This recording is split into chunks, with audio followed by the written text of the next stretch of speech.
নমস্কার, the story teller চ্যানেলে আজকের গল্প প্রমথ চৌধুরী রচিত ফার্স্ট ক্লাস ভূত গল্প পাঠে আমি অনিন্দিতা। আমরা তখন সবে কলকাতায় এসেছি স্কুলে পড়তে। কলকাতার স্কুল যে মফস্বলের চাইতে ভালো সে বিশ্বাসে নয়, কারণ স্কুল সব জায়গাতেই সমান, সবই এক ছাঁচে ঢালা। সব স্কুলই তেরে শিক্ষা দেয়, কিন্তু দুঃখের বিষয় কেউই শিক্ষিত হয় না। আর যদি কেউ হয় তা নিজ গুণে, শিক্ষা আবার শিক্ষকের গুণে নয়। আমরা এসেছিলুম ম্যালেরিয়ার হাত থেকে উদ্ধার পেতে। আমরা আসবার মাস তিনেক পরে হঠাৎ সারদা দাদা এসে আমাদের অতিথি হলেন। সারদা দাদা কি হিসেবে আমার দাদা হতেন তা আমি জানি না। তিনি আমাদের জ্ঞাতীয় নন, কুটুম্বও নন, গ্রাম সম্বন্ধে ভাইও নন। তার বাড়ি আমাদের গ্রামে নয়, দেশ তার যেখানেই হোক সেখানে তার বাড়ি ছিল না। তিনি সংসারে ভেসে বেড়াতেন। আমাদের অঞ্চলে সেকালে উইয়ে ঢিবির মতো দেদার জমিদার বাবু ছিলেন, আর তাদের সঙ্গে তার একটা না একটা সম্পর্ক ছিল। সে সম্পর্কও যে কি তা কেউ জানত না, কিন্তু ওর বাড়িতে অতিথি হয়েই তিনি জীবনযাত্রা নির্বাহ করতেন, আর সব জায়গাতেই আদর যত্ন পেতেন। তিনি একে ব্রাহ্মণ, তার উপর কথাবার্তায় ও ব্যবহারে ছিলেন ভদ্রলোক।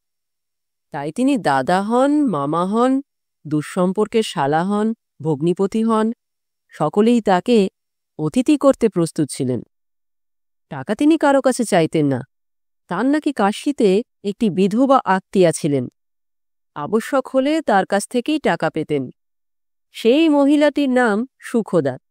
সুখদার নাকি ঢের টাকা ছিল, আর সন্তানাদি কিছু ছিল না, তাই সুখদার আপনার লোক বলে তার মানও ছিল।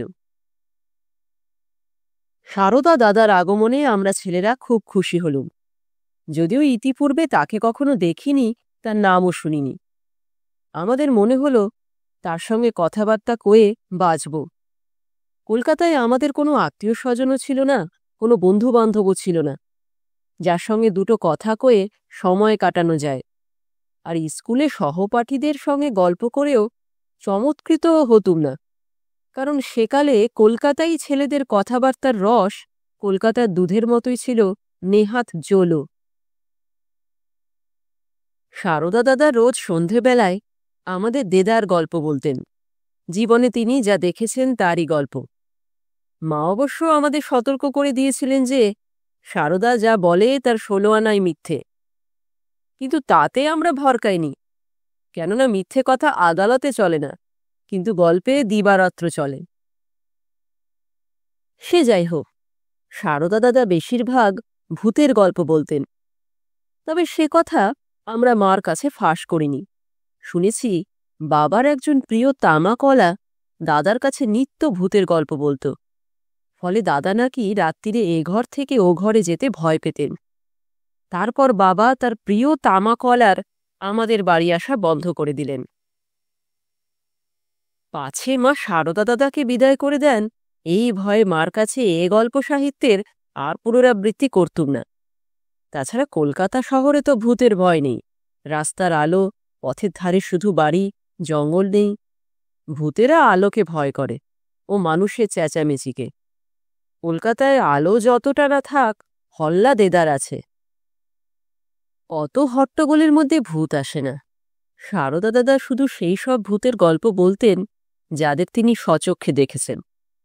আমি তাকে একদিন জিজ্ঞাসা করল, আপনি তো শুধু পাড়া গেয়ে ভূতের গল্প করেন, আপনি কি কখনো সাহেব ভূত দেখেননি? সারদা দাদা উত্তর করলেন, দেখব কোত্থেকে, সাহেবরা তো আর এদেশে মরে না, না মরলে তারা ভূত হবে কি করে? দেখো, ট্রেনে এত বড় বড় কলিশন হয় যাতে হাজার হাজার দেশি লোক মরে, কিন্তু তাতে কোনো সাহেব মরেছে এমন কথা কি কখনো শুনেছ? তবে এত বড় স্থানে কারা পোতা আছে? সব ফিরিঙ্গি। তবে 2-4 জন সাহেব যে মরে না এমন কথা বলছি নে, কিন্তু যারা মরে ভূত হয় তাদের দেখা আমরা পাইনে। কেন? এদেশে তারা গাছেও থাকে না, পায়ে হেঁটেও বেড়ায় না। তারা ট্রেনের ফার্স্ট ক্লাস গাড়িতে চড়ে বেড়ায়, আর ফিরিঙ্গি ভূতরা সেকেন্ড ক্লাস গাড়িতে। তবে একবার একজনের দেখা পেয়েছিল, তার বলবার কথা নয়, আজও মনে হলে কান্না পায়। আমরা সেই সাহেব ভূতের গল্প শুনতে চাই। তিনি একটা দীর্ঘ নিঃশ্বাস ফেলে বললেন, আচ্ছা বলছি শোন, কিন্তু এ গল্প যেন আর কাউকে বলো না। কেন? কি জানি, আবার যদি মানহানির মামলায় পড়ে যাই। মরা লোকেরও মানহানি করলে জরিমানা হয়, জেলও হয়। আবার জেল খাটতে ইচ্ছে নেই। এরপর সারদা দাদা বললেন, আমি একবার কলকাতা থেকে কাশী যাচ্ছিলুম। হাওড়া স্টেশনে যখন পৌঁছলুম তখন গাড়ি ছাড়ে ছাড়ে। তাই একটা খালি ফার্স্ট ক্লাস গাড়িতে উঠে পড়লুম, এই মনে করে যে পরের স্টেশনে নেমে থার্ড ক্লাসে ঢুকব। গাড়ি তো ছাড়ল, অমনি বাথরুম থেকে একটি সাহেব বেরিয়ে এলো। ঝাড়া 6.5 ফুট লম্বা, মুখ রক্তবর্ণ, চোখ গুগলির মতো, আর তার সর্বাঙ্গে বেজায় মদের গন্ধ বেরোচ্ছে, আর সে বিলেতি মদের। সে ঘরে ঢুকেই বলল, কালা আদমি, নিচু যাও। আমার তখন ভয়ে নাড়ি ছেড়ে গিয়েছে। আমি কাঁপতে কাঁপতে বললুম, হুজুর, अभी किस तरह नीचू जाएगा, दूसरा स्टेशन में उतर जाएंगे।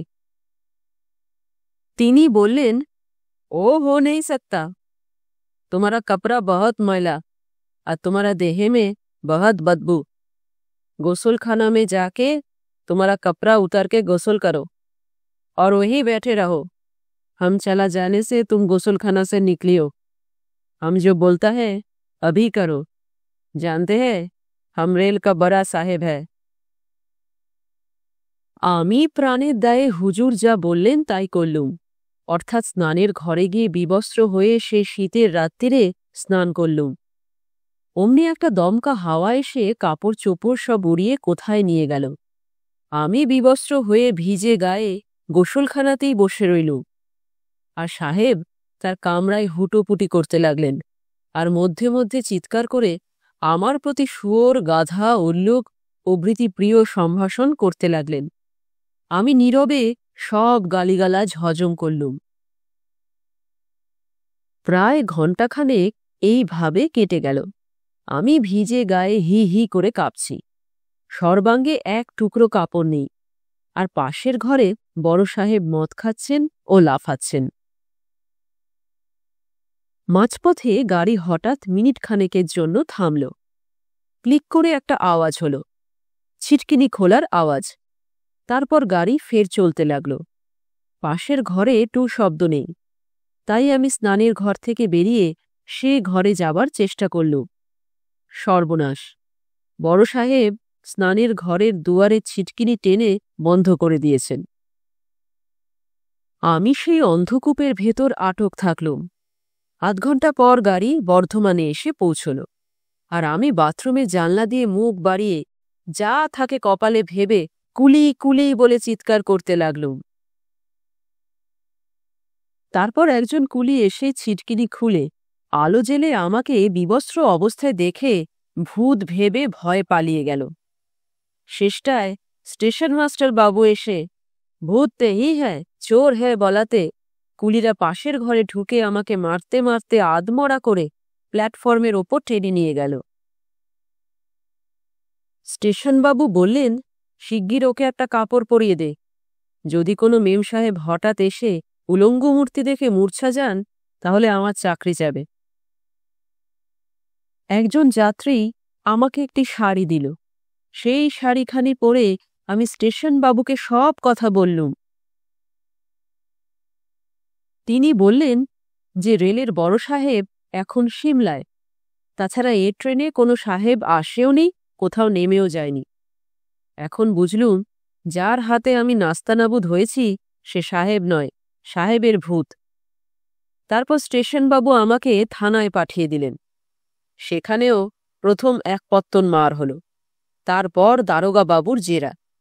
যা ঘটেছিল সব তাকেও বললুম। তিনি ভূতের কথায় বিশ্বাস করলেন, কেননা তিনিও একটি পেতনির হাতে পড়ে বেজায় নাজেহাল হয়েছিলেন। তার পরদিনই দারোগাবাবু আমাকে আদালতে হাজির করলেন। আমার অপরাধ নাকি গুরুতর, আর অবিলম্বে আমার বিচার হওয়া চাই। হাকিমবাবু ছিলেন অতিশয় ভদ্রলোক, উপরন্তু উচ্চশিক্ষিত। তিনি গাড়িতে ভূতের উপদ্রবের কথা সম্পূর্ণ বিশ্বাস করলেন, কারণ তিনি ছিলেন ঘোর থিওজফিস্ট। কিন্তু ভগবানের দোহাই ও ভূতের দোহাই ইংরেজের আদালতে চলে না। ভগবান ও ভূত এই দুয়ের অস্তিত্ব বেআইনি। অগত্যা তিনি আমাকে 1 মাসের মেয়াদে জেল দিলেন। আমার অপরাধ বিনা টিকিটে বিনা বসনে ফার্স্ট ক্লাস গাড়িতে গাঁজা খেয়ে ভ্রমণ। তারপর আমাকে সতর্ক করে দিলেন এই বলে যে গাঁজা খাও তো খেও, কিন্তু গাঁজায় দম দিয়ে আর কখনো বিনা টিকিটে ট্রেনে চড়ো না, বিশেষত তৈলঙ্গ স্বামী সেজে ফার্স্ট ক্লাসে তো নয়ই। আমি বললুম, হুজুর, গাঁজা আমি খাইনে। তিনি বললেন, গাঁজাখোর বলেই তো তোমাকে লঘুদণ্ড দিলুম, নইলে তোমাকে দায়রা সোপর্দ করতুম। এখন তোমরা ফার্স্ট ক্লাস ভূতের কথা তো শুনলে, এদের তুলনায় পাড়া গেয়ে ভূতেরা ঢের বেশি সভ্য।